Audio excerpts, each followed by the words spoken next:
Hello guys, आप सभी को राधे राधे। आज का टॉपिक है रस।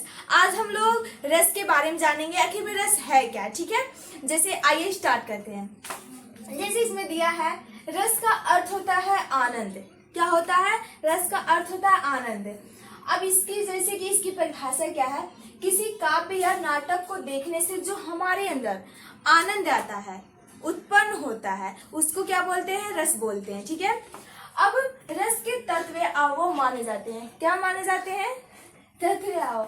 ठीक है, पहला होता है अस्थाई भाव। क्या होता है? पहला अस्थाई भाव।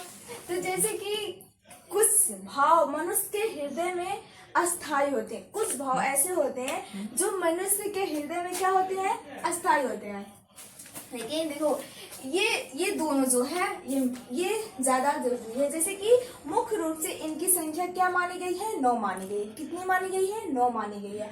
और भरत मुनि के 8 अस्थाई भाव, कौन से, मतलब कितने अस्थाई भाव? 8 अस्थाई भाव किसके? भारत मुनि ने। अगर पूछ दिया, मतलब कभी भी पेपर में आ भी गया कि भारत मुनि के अस्थाई भाव कितने हैं, तो कितने बोलेंगे? 8 होते हैं। ठीक है, और इसमें जैसे कि इसमें दे दिया है 8 होते हैं। कौन कौन से होते हैं? रित, शोक, उत्साह, जुगुस्सा, हास, रौद्र, भय, विस्मय। ये कितने? इनके भारत मुनि के हैं। किसके? भारत मुनि के कितने अस्थाई भाव हैं? 8 हैं। कौन कौन से? ये लिखे गए हैं। ठीक है, अब इसमें दे गया 9वां कौन सा है? जैसे कि मुख्य रूप से इनकी संख्या कितनी मानी गई है? 9 मानी गई है। और जो 9वां है वो कौन सी रस है? शांत रस है। तो ये शांत रस है। अगर कोई, मतलब आगे एग्जाम में जो रस होते हैं, जो 9वां रस होता है वो कौन सा रस है, तो कौन सा बताएंगे? इसमें शांत रस बताएंगे। 9वां क्या कौन सा होता है? शांत रस होता है।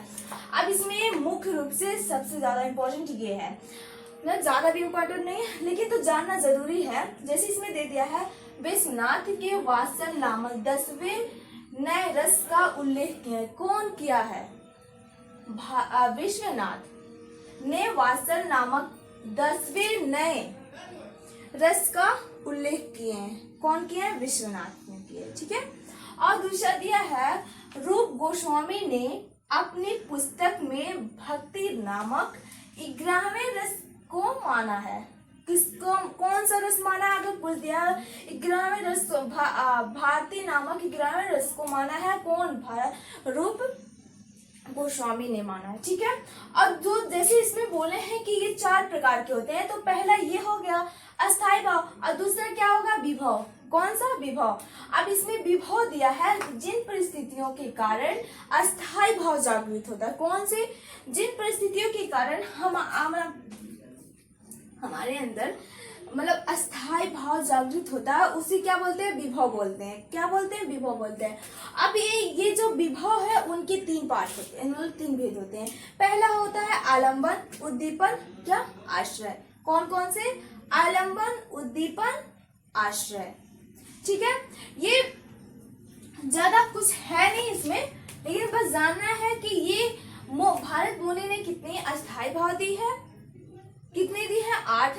और इसमें से देखो, ये मतलब ये पेपर में आता है, मतलब आया है कि जैसे कि विश्वनाथ ने वात्सल नामक 10वें नए रस का उल्लेख किया है। और इसमें रूप गोस्वामी ने पुस्तक में मतलब भक्ति रस 11वें रस का, मतलब रस मान लिया है। कौन माना है? गोस्वामी, रूप गोस्वामी, ये माने हैं।